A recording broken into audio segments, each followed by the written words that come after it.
வணக்கம். ஜெம் செய்திகளுக்காக நான் உங்கள் குணா. இந்திய நேரப்படி இரவு 8:30 மணி செய்திகள். முதலில் ஜெம் தலைப்பு செய்திகளை காணலாம். பழங்குடியின மக்களின் வாழ்க்கையை மேம்படுத்தும் வழிமுறைகளை கண்டறிய வேண்டும். பழங்குடியின பல்கலைக்கழகங்களுக்கு குடியரசுத் தலைவர் திரௌபதி முர்மு வேண்டுகோள். கன்னியாகுமரி மாவட்டத்தில் அணுக்கனிம சுரங்கம் அமைக்க 1144 ஹெக்டேர் நிலம் ஒதுக்கிய தமிழ்நாடு அரசு மக்களின் விருப்பத்திற்கு மாறான அரசாணையை ரத்து செய்ய பாமக தலைவர் அன்புமணி வலியுறுத்தல். இருமுறை சாகித்ய அகாடமி விருது வென்ற எழுத்தாளர் புவியரசு கோவையில் இன்று காலமானார். தமிழை ஆட்சி மொழியாக்கும் போராட்டத்தில் பங்கேற்று சிறை சென்றவர். உலகக்கோப்பை கால்பந்து போட்டியில் கால் இறுதிக்கு முந்தைய சுற்றுக்கு பிரேசில் அணி தகுதி. உலக தர வரிசையில் முதல் 10க்குள் இடம்பெற்ற நெதர்லாந்து, ஜெர்மனி அணிகள் வெளியேற்றம். பாஜகவின் ஆதரவுடன் திமுகவும் அதிமுகவும் ஆட்சி அமைக்க முயன்றதாக அமைச்சர் நிர்மல் குமார் குற்றச்சாட்டு. ஒட்டுமொத்த தீய சக்திகளுக்கு எதிராக தமிழக வெற்றிக் கழகம் நிற்பதாக பெருமிதம்.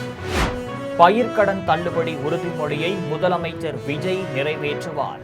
விடுதலை சிறுத்தைகள் கட்சி தலைவர் திருமாவளவன் நம்பிக்கை. அமோனியா வாயு கசிவால் உயிரிழந்தோர் குடும்பங்களுக்கு அதிக நிதி உதவி வழங்க வேண்டும். தமிழக அரசிற்கு திருவள்ளூர் நாடாளுமன்ற உறுப்பினர் சசிகாந்த் செந்தில் கோரிக்கை. இனி விரிவான செய்திகளை காணலாம். நாட்டில் உள்ள பழங்குடியின பல்கலைக்கழகங்கள் பழங்குடியின மக்களின் வாழ்க்கை தரத்தை உயர்த்தும் வழிமுறைகளை கண்டறிய வேண்டும் என்று குடியரசுத் தலைவர் திரௌபதி முர்மு கேட்டுக் கொண்டுள்ளார். ஆந்திர மாநிலம் வெளிய நகரத்தில் உள்ள மத்திய பழங்குடியின பல்கலைக்கழகத்தின் முதல் பட்டமளிப்பு விழா நடைபெற்றது. இதில் குடியரசுத் தலைவர் திரௌபதி முர்மு கலந்து கொண்டு மாணவ மாணவியருக்கு பட்டங்களை வழங்கி சிறப்பித்தார். அப்போது பேசிய அவர், பழங்குடியின மக்களின் கல்வி, நலவாழ்வு, திறன் மேம்பாடு, வாழ்க்கை, நில உரிமைகள் ஆகியவற்றிற்கு பணியாற்றுவதன் மூலம் சமூக நீதியை நிலைநாட்டுவது இத்தகைய உயர்கல்வி நிறுவனங்களின் பொறுப்பாகும் என கூறினார்.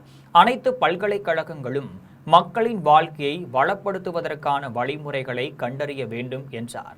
குறிப்பாக பழங்குடியினர் பல்கலைக்கழகங்கள் பழங்குடியின மக்களின் வாழ்க்கை தரத்தை உயர்த்தும் வழிமுறைகளை கண்டறிய வேண்டும் என்று கேட்டுக்கொண்டார்.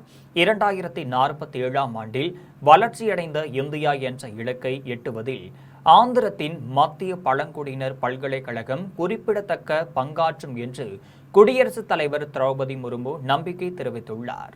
கன்னியாகுமரி மாவட்டம் கிள்ளியூரில் 1144 ஹெக்டேரில் அணுக்கனிம சுரங்கம் அமைக்கும் ஆணையை ரத்து செய்ய வேண்டும் என்று பாமக தலைவர் அன்புமணி வலியுறுத்தியுள்ளார்.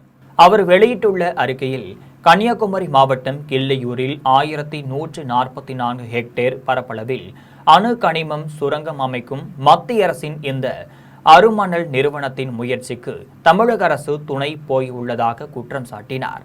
கன்னியாகுமரி மாவட்ட மக்கள் இந்த திட்டத்திற்கு கடும் எதிர்ப்பு தெரிவித்ததால் கருத்து கேட்பு கூட்டம் ஒத்திவைக்கப்பட்டதை சுட்டிக்காட்டியுள்ளார். இதனால் மத்திய அரசு டங்ஸ்டன், தாமிரம், நிக்கல், பிளாட்டினம் உள்ளிட்ட 24 வகையான முக்கிய கனிமங்களையும், தோரியம், உரேனியம், மோனசைட் உள்ளிட்ட 6 வகையான அணு கனிமங்களையும் தோண்டி எடுப்பதற்கான சுரங்கங்களை அமைக்க பொதுமக்களிடம் கருத்து கேட்க தேவையில்லை என்றும் விதிகளை திருத்தியுள்ளதை குறிப்பிட்டுள்ளார். அணுக்கனிம சுரங்கம் அமைக்க 1144 ஹெக்டேர் நிலங்களை ஒதுக்கி 2021ஆம் ஆண்டு மத்திய அரசு பிறப்பித்த ஆணை 5 ஆண்டுகளில் காலாவதியாகிவிட்டதாக நினைத்ததையும், அதற்கு மாறாக நிலம் ஒதுக்கீட்டையும் மேலும் ஓராண்டிற்கு நீடித்து ஜூன் 10ஆம் நாள் தமிழக அரசு அரசாணை பிறப்பித்துள்ளதையும் சுட்டிக்காட்டியுள்ளார். மக்களின் விருப்பத்திற்கு மாறாக கிள்ளியூர் அணுக்கனிம சுரங்கம் அமைக்க நிலம் ஒதுக்கிய அரசாணையை தமிழ்நாடு அரசு உடனடியாக ரத்து செய்ய வேண்டும் என்று அன்புமணி வலியுறுத்தியுள்ளார். இருமுறை சாகித்ய அகாடமி விருது வென்ற எழுத்தாளரும் கவிஞருமான புவியரசு இன்று கோவையில் 96 வயதில் காலமானார். கோவை மாவட்டம் பெரியநாயக்கன் பாளையத்தைச் சேர்ந்த கவிஞர் புவியரசு முதுமை காரணமாக கடந்த சில ஆண்டுகளாக வீட்டிலேயே ஓய்வில் இருந்து வந்தார். இந்த நிலையில் இன்று காலமானார். உடுமலைப்பேட்டைக்கு அருகில் உள்ள லிங்கவ நாயக்கன் புதூரில் 1931ஆம் ஆண்டு பிறந்த புவியரசின் இயற்பெயர் ஜெகநாதன். சமஸ்கிருதத்தில் உள்ள பெயரை தமிழில் புவியரசு என்று மாற்றிக்கொண்டார். இவர் கோவை அரசு கலைக்கல்லூரியில் இன்டர்மீடியட் பட்டத்தையும் பேரூர் தமிழ் கல்லூரியில் தமிழ்துறை பட்டத்தையும் பெற்றார். 30 ஆண்டுகளுக்கு மேலாக ஆசிரியராக பணிபுரிந்த இவர் அரசியலில் ஈடுபாடு கொண்டவர். தமிழை ஆட்சி மொழியாக்கும் போராட்டத்திலும் எல்லை போராட்டங்களிலும் பங்கேற்று சிறை சென்றவர். இவர் Shakespeare, Khalil Gibran, Omar Khayyam, Osho, Dostoevsky, Rabindranath Tagore ஆகியோரின் படைப்புகளை தமிழில் மொழிபெயர்த்துள்ளார். வங்க கவிஞர் நஸ்ருல் இஸ்லாமின் தி ரெவல்யூஷனரி என்ற நூலை தமிழில் புரட்சிகரன் என்ற பெயரில் மொழிபெயர்த்தார். இந்த மொழிபெயர்ப்பு நூலுக்கு 2007ஆம் ஆண்டு சாகித்ய அகாடமி விருது பெற்றார். அதேபோல் 2008ஆம் ஆண்டு கையொப்பம் என்ற கவிதை தொகுப்புக்கு சாகித்ய அகாடமி விருது கிடைத்தது.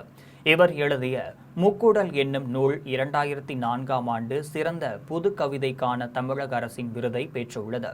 உலகக்கோப்பை கால்பந்து போட்டியில் கால் இறுதிக்கு முந்தைய சுற்றில் பிரேசில் அணி தகுதி பெற்றுள்ளது. அதே நேரத்தில் தரவரிசையில் 10க்குள் இடம்பெற்றுள்ள நெதர்லாந்து, ஜெர்மனி அணிகள் வெளியேறியுள்ளனர். உலகக்கோப்பை கால்பந்து போட்டியில் இன்று நடைபெற்ற லீக் போட்டியில் பிரேசில் அணி ஜப்பான் அணியை 2-1 என்கின்ற கோல் கணக்கில் வீழ்த்தி கால் இறுதிக்கு முந்தைய சுற்றுக்கு முன்னேறியுள்ளது. 5 முறை உலக சாம்பியனான பிரேசில் கூடுதல் நேரத்தின் கடைசி நிமிடத்தில் கேப்ரியல் மார்டினெல்லி அடித்த கோல் மூலம் இந்த வெற்றியை பெற்றது. அதே நேரத்தில் ஜெர்மனி, பராகுவே அணிகளுக்கு இடையிலான ஆட்டத்தில் இரு அணிகளும் ஒவ்வொரு கோல் அடித்த நிலையில் பெனால்டி முறையில் ஆட்டத்தின் வெற்றி தீர்மானிக்கப்பட்டது. இதில் 4-3 என்ற கோல் கணக்கில் பராகுவே முன்னேறியது. இதனால் கால் இறுதிக்கு முந்தைய சுற்றுக்கு தகுதி பெறாமல் ஜெர்மனி அணி வெளியேறியுள்ளது.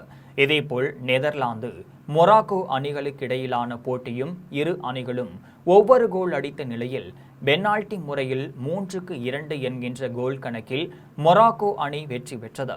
இதனால் நெதர்லாந்து அணி அடுத்த சுற்றுக்கு முன்னேற முடியவில்லை.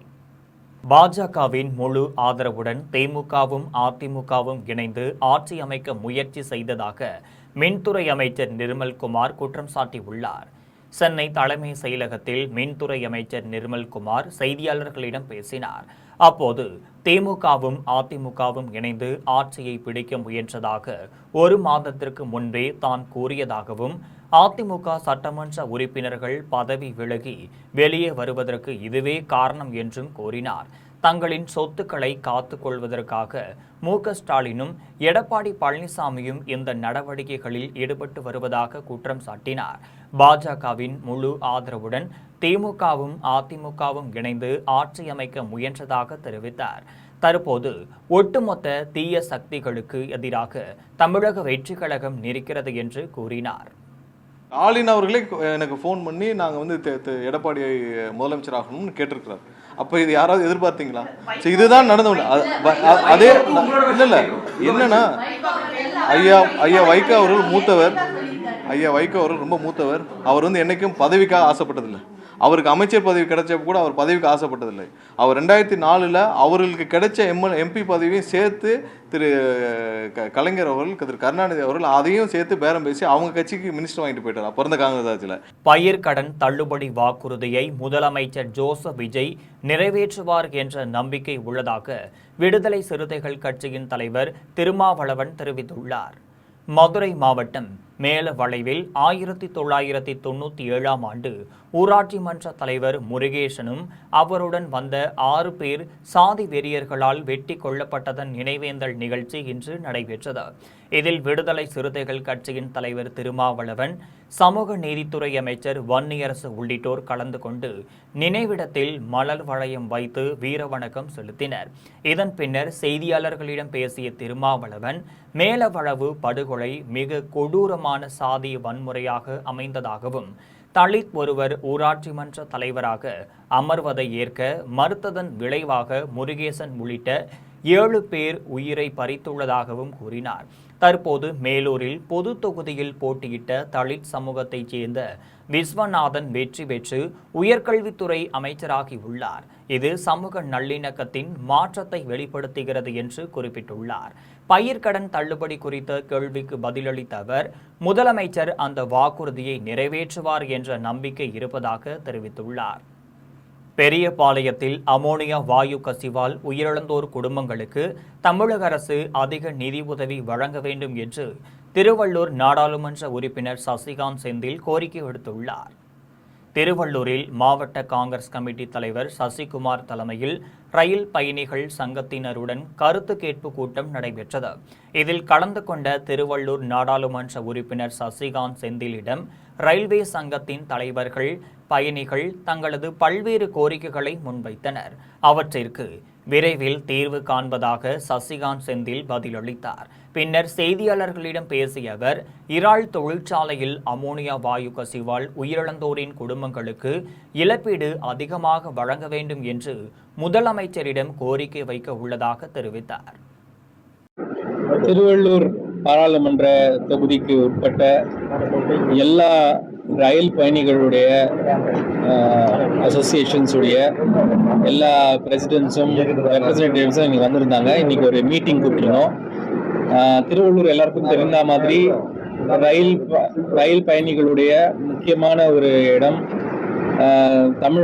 சென்னைக்கு அருகாமையில் இருக்கும் ஒரு சபர்பன். அங்கே பல பேர் ரயில் பயணம் தான் அவங்களுடைய அன்றாட வாழ்வில் முக்கியமான ஒரு டிரான்ஸ்போர்ட்டேஷன் ஃபெசிலிட்டி.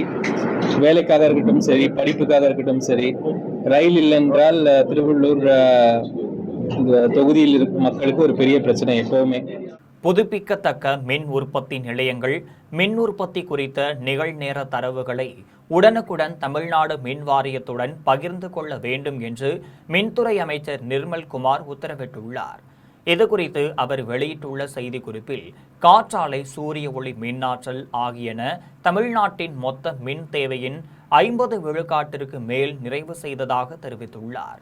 இவ்வகை மின் உற்பத்தி இயற்கை சூழலை பொறுத்து மாறுபடும் தன்மை கொண்டதால் மாநில மின் கட்டமைப்பை பாதுகாப்பாகவும் சிக்கனமாகவும் இயக்குவதற்கு நிகழ்நேர தகவல் தேவை என குறிப்பிட்டுள்ளார். இதனை கருத்தில் கொண்டு புதுப்பிக்க தக்க மின் உற்பத்தி நிறுவனங்கள் நிகழ்நேர தரவுகளை மின் வாரியத்திற்கு வழங்க வேண்டும் என்று தெரிவித்துள்ளார். தவறினால் மின் உற்பத்தி நிறுவனங்களின் மின் உற்பத்தியில் 10 விழுக்காடு கழித்து கணக்கிடப்படும் என்று மின்துறை அமைச்சர் நிர்மல்குமார் எச்சரித்துள்ளார். மானாமதுரை இளைஞர் ஆகாஷ் டெலிசனின் உடலை நீதிமன்ற உத்தரவுப்படி அடக்கம் செய்ததற்கு பதிலாக தகனம் செய்துவிட்டதாக கூறி கோட்டாட்சியரிடம் பெற்றோர் மனு அளித்துள்ளனர். சிவகங்கை மாவட்டம் மானாமதுரை கிருஷ்ணராஜபுரத்தைச் சேர்ந்த ராஜேஷ் கண்ணன் ஆனந்தி இணையரின் மகன் ஆகாஷ் டெலிசனை விசாரணையின் போது காவல்துறையினர் தாக்கியதில் மார்ச் 8ஆம் தேதி உயிரிழந்தார். இது தொடர்பாக திருப்புவனம் ஆய்வாளர் திலீபன் உள்ளிட்ட 6 பேர் மீது வழக்கு பதியப்பட்டு பணியிடை நீக்கம் செய்யப்பட்டனர். 102 நாட்களான மதுரை அரசு ராஜாஜி மருத்துவமனை பிணவரையில் வைக்கப்பட்டிருந்த ஆகாஷ் டெலிசன் உடல் நீதிமன்ற உத்தரவுப்படி மதுரை கோட்டாட்சியர் கருணாகரன் மேற்பார்வையில் பெற்றோர்கள் முன்னிலையில் தந்தநேரி மின் மயானத்தில் தகனம் செய்யப்பட்டது. அதன்பின் சாம்பலை பெறுவதற்காக அவரது பெற்றோர் ராஜேஷ் கண்ணன் ஆனந்தி ஆகியோர் மதுரை மாவட்ட ஆட்சியர் அலுவலகத்தில் உள்ள கோட்டாட்சியர் அலுவலகத்திற்கு வந்தனர். மது விற்பனைக்கு எதிராக போராடிய இளைஞரை கொன்றுவிட்டு காவல்துறையினர் குற்றவாளிகளை காக்கும் வகையில் செயல்படுவதாக ஆகாஷ் டெலிசனின் பெற்றோரும் வழக்கறிஞரும் குற்றம் சாட்டினர். திருவாரூரில் ரயில்வே மேம்பாலத்திற்கு நிலம் கொடுத்தவர்களுக்கு அரசு கொடுத்த மாற்று இடத்தை பட்டா செய்து கொடுக்காததால் அந்நியர்கள் அத்துமீறி ஆக்கிரமித்து வருவதாக பாதிக்கப்பட்ட பெண்கள் மாவட்ட ஆட்சியர் அலுவலகத்தில் மனு அளித்துள்ளனர். திருவாரூர் அருகே சிங்களாஞ்சேரியில் ரயில்வே மேம்பாலம் கட்டுவதற்காக திமுக ஆட்சியில் நிலம் வாங்கப்பட்டு பணிகள் நடைபெற்று வருகின்றனர். இதற்காக நிலம் கொடுத்தவர்களுக்கு பணமும் தியானபுரத்தில் மாற்று இடமும் வழங்கப்பட்டனர்.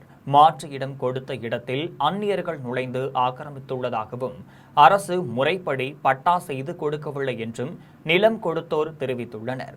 இதுகுறித்து திருவாரூர் வட்டாட்சியரிடம் பலமுறை புகார் அளித்தும் எந்த நடவடிக்கையும் எடுக்கவில்லை என்றும் தெரிவித்தனர். அந்த நிலத்தை பட்டா மாற்றி கொடுக்க வேண்டும் என கோரி திருவாரூர் மாவட்ட ஆட்சியரிடம் மனு அளித்துள்ளனர். சிங்களாஞ்சேரி புதுத்தெரு அங்கே நாங்கள் வசிச்சு வந்தோம். எங்களுக்கு மேம்பாலம் எடுத்துக்கிட்டதுனால எங்களுக்கு இடம் கொடுத்தாங்க. இடம் கொடுத்ததுனால அதில் கொஞ்சம் ஒரு பிளாட்டை 2 பேருக்கு கொடுத்தாங்க. எங்களுக்கு வீடு கட்டாத முடியாது. அந்த இடத்துனால நாங்கள் அங்கே வீடு கட்டாத நாங்கள் வாடகை வீட்டில் இருந்துகிட்டு இருக்கோம். அங்கே அந்த இடத்துல இன்னொருத்தவங்க வீடு கட்டிக்கிட்டு அங்கே எங்களுக்கு கொடுத்த ரோட்டில் வராங்க.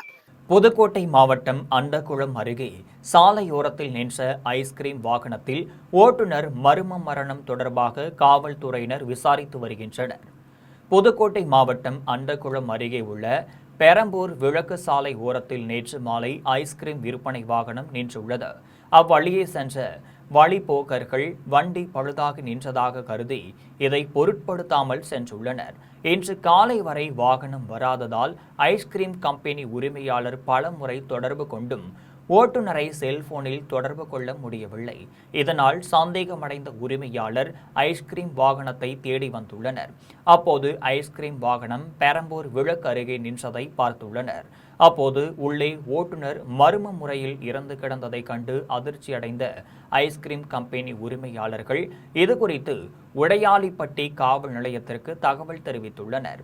தகவலின் பேரில் வந்து வண்டியில் இறந்து கிடந்த திருச்சி ராம்ஜி நகரைச் சேர்ந்த ஜெயக்குமாரின் உடலை கைப்பற்றி புதுக்கோட்டை அரசு மருத்துவமனைக்கு கூராய்விற்காக அனுப்பி வைத்தனர். திருவண்ணாமலை மாவட்டம் ஆரணி அருகே குண்டும் குழியுமாக இருக்கும் சாலையை சீரமைக்க கோரி கோட்டாட்சியரிடம் ஊர் மக்கள் மனு அளித்துள்ளனர்.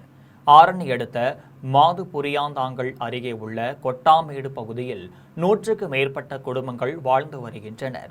இந்த ஊருக்கு செல்லும் சாலை 20 ஆண்டுகளுக்கு முன்பு அமைக்கப்பட்டது. இதனால் சேதமடைந்து குண்டும் குழியுமாக காட்சியளிக்கிறது. இதுகுறித்து பலமுறை புகார் அளித்தும் அதிகாரிகள் எந்த ஒரு நடவடிக்கையும் எடுக்கவில்லை. இதனால் மாதுபுரியாந்தாங்கல் கொட்டமேடு இடையேயான சாலையை சீரமைத்தும் சாலையோரத்தில் மின்விளக்கு கம்பங்கள் அமைத்து தர வேண்டும் என கோரி கோட்டாட்சியரிடம் சிவாவிடம் மனு அளித்தனர்.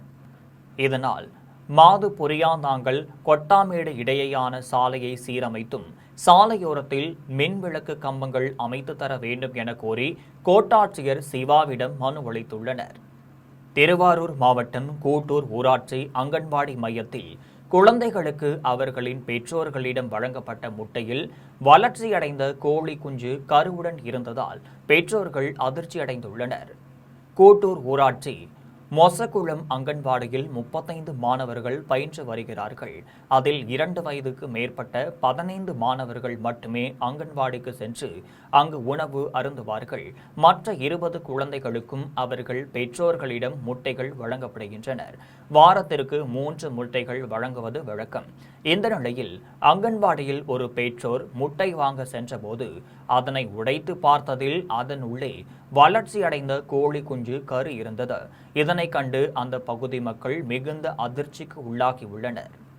விருதுநகரில் போலியோ சொட்டு மருந்து முகாமில் ஆய்வு செய்து ரீல்ஸ் வெளியிட்ட தாவேகா ஒன்றிய செயலாளரை பொறுப்பிலிருந்து நீக்கி மாவட்ட செயலாளரும் சட்டமன்ற உறுப்பினருமான செல்வம் நடவடிக்கை எடுத்துள்ளார். தமிழகம் முழுவதும் 5 வயதிற்குட்பட்ட குழந்தைகளுக்கு ஜூன் 28ஆம் நாள் போலியோ சொட்டு மருந்து முகாம் நடைபெற்றது.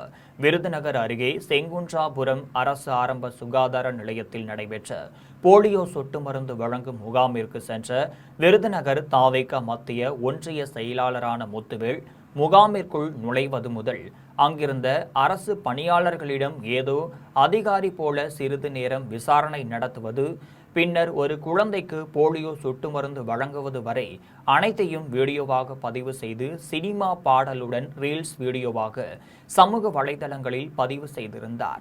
இது பெரும் சர்ச்சையை ஏற்படுத்தியிருந்த நிலையில் அரசு மருத்துவமனைகளில் மருத்துவர்கள் செவிலியர்களின் சிகிச்சையை அனுமதியின்றி வீடியோ புகைப்படம் எடுத்து ரீல்ஸ் வெளியிட்டால் நடவடிக்கை எடுக்கப்படும் என தமிழக சுகாதாரத்துறை எச்சரிக்கை விடுத்திருந்தது. இந்த தாவேகா ஒன்றிய செயலாளர் முத்துவேலை பொறுப்பிலிருந்து 3 மாத காலத்திற்கு நீக்கி விருதுநகர் சட்டமன்ற உறுப்பினரும் கிழக்கு மாவட்ட செயலாளருமான செல்வம் உத்தரவிட்டுள்ளார்.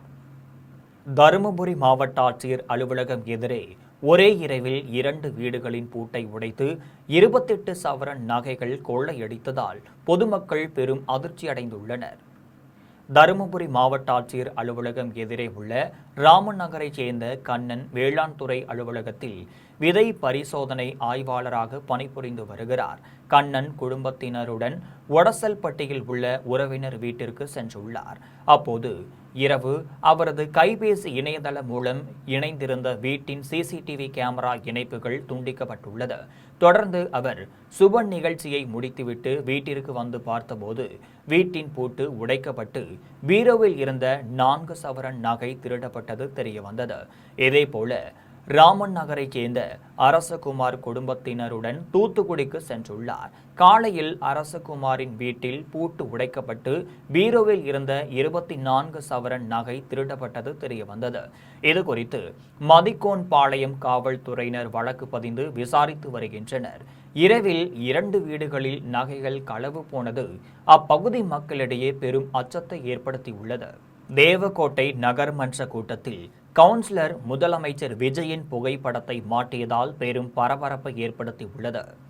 சிவகங்கை மாவட்டம் தேவக்கோட்டை அமமுக நகர செயலாளரும் கவுன்சிலர்களுக்கும் கட்சியின் முக்கிய நிர்வாகிகளும் கடந்த சில நாட்களுக்கு முன் சென்னையில் கனிமவளத்துறை அமைச்சர் பிரபு முன்னிலையில் தாவேகாவில் இணைந்தனர். இதனைத் தொடர்ந்து தேவக்கோட்டை நகராட்சி அலுவலகத்தில் நகரமன்ற கூட்டம் சேர்மன் சுந்தரலிங்கம் தலைமையில் நடைபெற்றது. அப்போது கூட்டத்திற்கு வந்த 6வது வார்டு கவுன்சிலர் கமலக்கண்ணன் தமிழக முதலமைச்சர் விஜயின் படத்தை அரங்கத்தில் மாட்டினார். இக்கூட்டத்தில் பேசிய கவுன்சிலர் கமலக்கண்ணன் தேவக்கோட்டையை மாடர்ன் சிட்டியாக மாற்றி அமைக்க வேண்டும் என தெரிவித்தார். 27வது திமுக வார்டு கவுன்சிலர் பாலமுருகன் பேசியபோது முட்டகுண்டு ஊரணியை தூர்வாரி சீரமைக்க வேண்டும் என வலியுறுத்தினார். முன்னதாக புதிதாக பொறுப்பேற்றுள்ள நகராட்சி ஆணையாளர் ராஜமாணிக்கம் அறிமுக உரையாற்றினார். திருத்துறைப்பூண்டி அருகே ஒரு இருசக்கர வாகனத்தில் பள்ளி மாணவர்கள் 4 அதிவேகமாக சென்று சாகசம் செய்த காட்சிகள் வெளியாகி அப்பகுதி மக்களிடையே பெரும் அதிர்ச்சியை ஏற்படுத்தியுள்ளது. திருவாரூர் மாவட்டம் மன்னார்குடியிலிருந்து திருத்துறைப்பூண்டி செல்லும் சாலையில் ஒரு இருசக்கர வாகனத்தில் பள்ளி மாணவர்கள் 4 பேர் பொதுமக்களுக்கு இடையூறு ஏற்படுத்தும் வகையில் அதிவேகமாக சென்றுள்ளனர். பின்னால் வந்தவர்கள் இதை வீடியோவாக எடுத்து சமூக வலைதளங்களில் பதிவிட்டுள்ளனர்.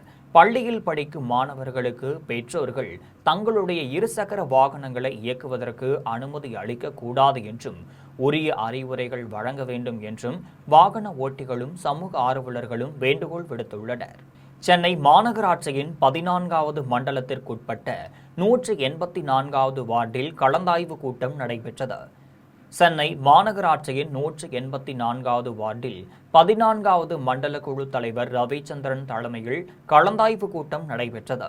இந்நிகழ்ச்சியில் பொதுமக்களுடன் அந்தந்த தெருக்களில் உள்ள குறைகளை கேட்டறிந்தார். இதன் பின்னர் சம்பந்தப்பட்ட அதிகாரிகளை வரவழைத்து உடனடியாக அந்த பணிகளை சரி செய்யுமாறு அதிகாரிகளுக்கு உத்தரவிட்டார். இதில் வட்ட செயலாளர்கள் தேவராஜன், டேவிட், சவுந்தரராஜன் உள்ளிட்ட கட்சி நிர்வாகிகள் மற்றும் பொதுமக்கள் ஏராளமானோர் கலந்து கொண்டனர். தமிழ்நாடு அரசு அனைத்து துறை ஓய்வூதியர் சங்கத்தினர் பழைய ஓய்வூதிய திட்டம், இலவச பேருந்து பயணம், இலவச மருத்துவம் உள்ளிட்ட பல்வேறு கோரிக்கைகளை நிறைவேற்ற வலியுறுத்தியுள்ளனர். திருப்பூர் மாவட்டம் தாராபுரத்தில் தமிழ்நாடு அரசு அனைத்து துறை ஓய்வூதியர் சங்கத்தின் கூட்டம் தலைவர் வீர் ஜாபர் தலைமையில் நடைபெற்றது. கூட்டத்திற்கு பின் சங்கத்தின் மாநில தலைவர் ஜெயச்சந்திரன் செய்தியாளர்களிடம் பேசினார். அப்போது தாவேகா தேர்தல் அறிக்கையில் உறுதியளித்தபடி பழைய ஓய்வூதிய திட்டத்தை அரசு உடனடியாக நடைமுறைப்படுத்த வேண்டும் என்று வலியுறுத்தினார். 70 வயது நிறைவடைந்த ஓய்வூதியர்களுக்கு 10 விழுக்காடு கூடுதல் ஓய்வூதியம் வழங்க வேண்டும் என்று தெரிவித்தார்.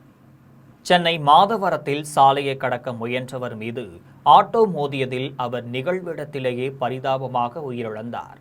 மாதவரம் முதன்மை சாலையில் 45 வயது மதிக்கத்தக்க ஒருவர் சாலையை கடக்க முயன்றபோது அந்த வழியாக வேகமாக வந்த ஆட்டோ அவர் மீது எதிர்பாராத விதமாக மோதியுள்ளது. மோதிய வேகத்தில் சாலையில் தூக்கி வீசப்பட்டு தலை மற்றும் முகத்தில் பலத்த காயமடைந்தார். நிகழ்விடத்திலேயே அவர் பரிதாபமாக உயிரிழந்தார். இந்த விபத்து குறித்து தகவல் கிடைத்ததும் மாதவரம் காவல்துறையினர் விரைந்து சென்று விசாரணை மேற்கொண்டனர். பின்னர் இந்த வழக்கு மாதவரம் போக்குவரத்து புலனாய்வு பிரிவிடம் ஒப்படைக்கப்பட்டது. அவர்கள் இறந்தவரின் உடலை கைப்பற்றி கூராய்விற்காக ஸ்டான்லி மருத்துவமனைக்கு அனுப்பி வைத்தனர். உயிரிழந்தவர் யார் என்பது குறித்து விசாரித்து வருகின்றனர். இந்த விபத்து காரணமாக ஆட்டோ ஓட்டுநரை கைது செய்யும் நோக்கில் விசாரணை மேற்கொண்டு வருகின்றனர். தஞ்சாவூரில் காரில் சீட் பெல்ட் அணிந்து வந்தவர்களுக்கு 5 லிட்டர் பெட்ரோல் இலவசமாக பெறுவதற்கான டோக்கன்களை போக்குவரத்து காவலர்கள் வழங்கியுள்ளனர். தஞ்சாவூரில் தனியார் தொண்டு நிறுவனத்துடன் இணைந்து காவல்துறையினர் பல்வேறு விழிப்புணர்வு நிகழ்ச்சிகளை நடத்தி வருகின்றனர். அதன் ஒரு பகுதியாக தஞ்சை அரசு ராஜாஜி மிராசுதார் மருத்துவமனை சாலையில் வாகன சோதனை நடத்தினர். அப்போது காரில் ஓட்டுநர் மட்டும் சீட் பெல்ட் அணிந்தால் போதாது, பக்கத்தில் உட்கார்ந்து இருப்பவரும் சீட் பெல்ட் அணிய வேண்டும் என்று அறிவுரை வழங்கி போக்குவரத்து காவல் ஆய்வாளர் 5 லிட்டர் பெட்ரோல் விலையில்லாமல் போட்டுக்கொள்ள டோக்கன் வழங்கினார். இதேபோல் அறிவுரை வழங்கியும் 5 லிட்டர் இலவச பெட்ரோலுக்கான டோக்கன் வழங்கியும் ஐஸ்கிரீம் கொடுத்தும் போக்குவரத்து காவலர்கள் செய்த செயல் ஓட்டுநர்களுக்கு மகிழ்ச்சியை ஏற்படுத்தி உள்ளது. திருச்செந்தூர் முருகன் கோவில் கடற்கரையில் கடல் நீர் 100 அடி உள்வாங்கியதால் பொதுமக்கள் வியப்படைந்தனர். தூத்துக்குடி மாவட்டம் திருச்செந்தூர் முருகன் கோவில் கடற்கரையில் இன்று கடல் நீர் 100 அடி உள்வாங்கி காணப்பட்டது. இதனால் பச்சை நிற பாசி படிந்த பாறைகள் வெளியே தெரிந்தது. இதில் கடல் அலைகள் இன்றி குளம் போல அமைதியாக காட்சியளித்தது. இதனைத் தொடர்ந்து கடலில் புனித நீராட வந்த பக்தர்கள் வெளியே தெரிந்த பாறைகள் மீது ஏறி நின்று செல்ஃபி எடுத்து மகிழ்ந்தனர். மேலும் பௌர்ணமியை முன்னிட்டு இரவு முழுவதும் கடற்கரையில் தங்கிய பக்தர்கள் அதிகாலையில் கடலில் புனித நீராடிவிட்டு ஆடைகளை கடற்கரை அருகில் போட்டுவிட்டு சென்றதால் கடற்கரை முழுவதும் ஆடைகளாக காட்சியளித்து வருகிறது. திருவண்ணாமலை மாவட்டம் ஆரணி அதிமுக சட்டமன்ற உறுப்பினர் தனது வார்டு பகுதியில் மக்களுக்கு எந்த ஒரு அடிப்படை வசதிகளும் செய்து கொடுக்கவில்லை என்று திமுக கவுன்சிலர் பாபு குற்றம் சாட்டியுள்ளார். ஆரணி நகராட்சி கூட்டம் ஆணையர் வேலவன் தலைமையில் நடைபெற்றது. இக்கூட்டத்தில் நகராட்சி திமுக தலைவர் மணி, அதிமுக துணைத் தலைவர் பாரி பாபு உட்பட அதிமுக, திமுக, காங்கிரஸ் கட்சிகளைச் சேர்ந்த 33 கவுன்சிலர்கள் கலந்து கொண்டனர்.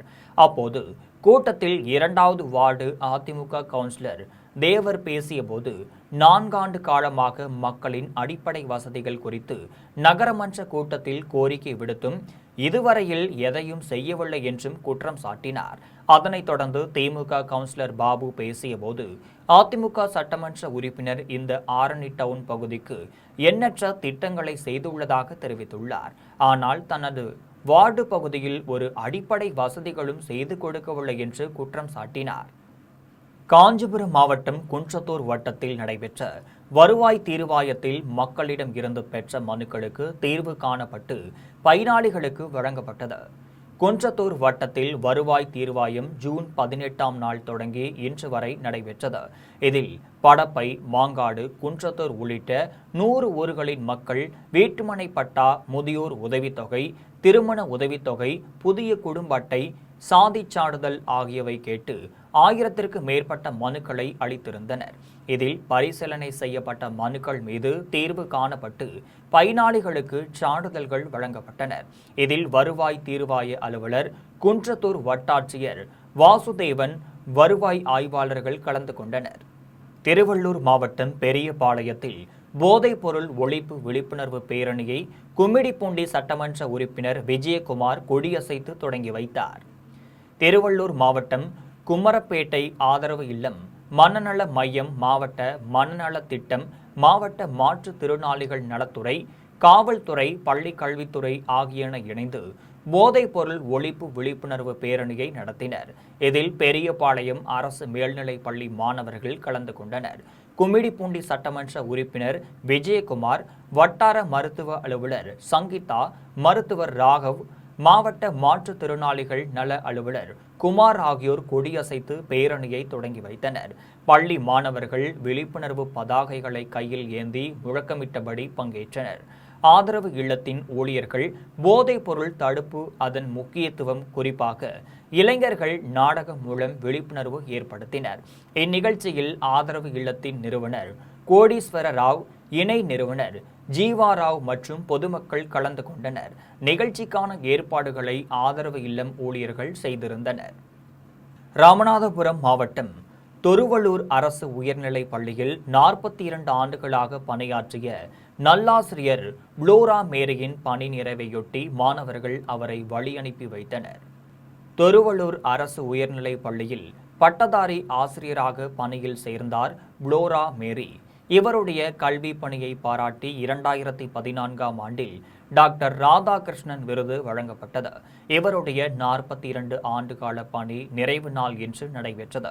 இவரிடம் பயின்ற பல்வேறு மாணவர்கள் மருத்துவராகவும் பொறியாளராகவும் அறிவியல் ஆராய்ச்சியாளராகவும் பணியாற்றி வருகின்றனர். தன் பிள்ளைகளை விட மாணவர்களின் வளர்ச்சிக்கு ஏணியாகவும் தோணியாகவும் இருந்தவர் ஆசிரியர் புளோரா மேரி.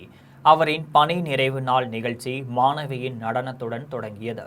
பணி நிறைவு பெற்ற ஆசிரியருக்கு அனைத்து ஆசிரியர்களும் தங்களுடைய வாழ்த்துக்களை தெரிவித்துக் கொண்டனர். முன்னாள் மாணவர்கள் கேக்கு வெட்டி கொண்டாடினர். அவரிடம் பயின்ற அனைத்து மாணவ மாணவிகளும் கண்ணீர் மல்க அன்புடன் அவரை வழி அனுப்பி வைத்தனர். எனது பெயர் வி. புளோரா மேரி. நான் அரசு பணியில் 42 ஆண்டுகளாக ஆசிரியராக பணிபுரிந்து இன்று ஓய்வு பெறுகிறேன். வயது முதிர்வின் காரணமாக எனது மாணாக்கர்கள் அனைவரும் அரசு பணிகளிலும் மருத்துவராகவும் பொறியியலாளராகவும் அநேகம் பேர் இன்று வரை பணிபுரிந்து கொண்டிருக்கிறார்கள். இந்த அரசு உயர்நிலைப்பள்ளி தொருவள்ளூரில் நான் சமூக அறிவியல் ஆசிரியராக 21 ஆண்டுகள் பணிபுரிகிறேன். இந்த பகுதிகளிலும் நிறைய மாணவர்கள் அரசு பணியில் பணிபுரிகிறார்கள்.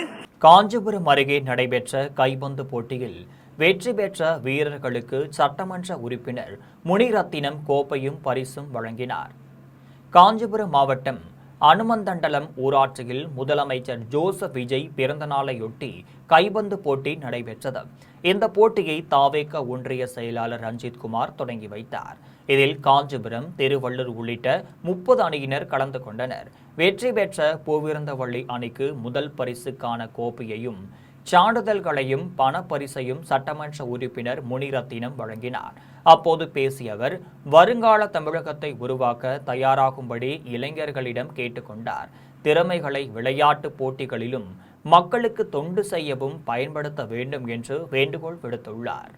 காரைக்காலில் மாங்கனி திருவிழாவின் முக்கிய நிகழ்ச்சியான காரைக்கால் அம்மையார் சிவனுக்கு மாங்கனி வைத்து அமுது படையலிடும் நிகழ்ச்சி மிக சிறப்பாக நடைபெற்றது.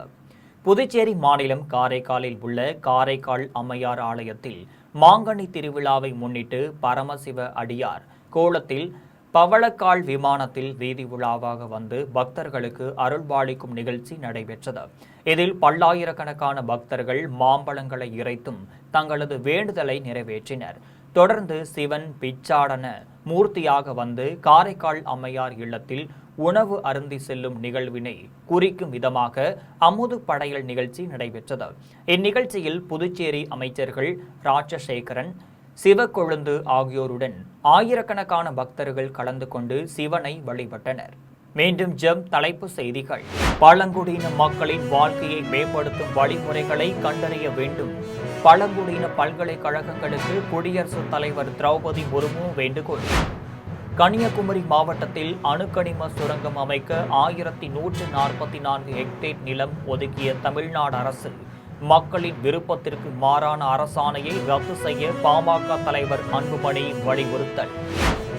இருமுறை சாகித்ய அகாடமி விருது வென்ற எழுத்தாளர் புவியரசு கோவையில் இன்று காலமானார். தமிழை ஆட்சி மொழியாக்கும் போராட்டத்தில் பங்கேற்று சிறை சென்றவர். உலகக்கோப்பை கால்பந்து போட்டியில் கால் இறுதிக்கு முந்தைய சுற்றுக்கு பிரேசில் அணி தகுதி. உலக தர வரிசையில் முதல் 10க்குள் இடம்பெற்ற நெதர்லாந்து, ஜெர்மனி அணிகள் வெளியேற்றம். பாஜகவின் ஆதரவுடன் திமுகவும் அதிமுகவும் ஆட்சி அமைக்க முயன்றதாக அமைச்சர் நிர்மல் குமார் குற்றச்சாட்டு. ஒட்டுமொத்த தீய சக்திகளுக்கு எதிராக தமிழக வெற்றிக் கழகம் நிற்பதாக பெருமிதம். பயிர்க்கடன் தள்ளுபடி உறுதிமொழியை முதலமைச்சர் விஜய் நிறைவேற்றுவார். விடுதலை சிறுத்தைகள் கட்சி தலைவர் திருமாவளவன் நம்பிக்கை. அமோனியா வாயு கசிவால் உயிரிழந்தோர் குடும்பங்களுக்கு அதிக நிதி உதவி வழங்க வேண்டும். தமிழக அரசிற்கு திருவள்ளூர் நாடாளுமன்ற உறுப்பினர் சசிகாந்த் செந்தில் கோரிக்கை. இத்துடன் செய்திகள் நிறைவடைகின்றன. மீண்டும் செய்திகள் இரவு 12 மணிக்கு.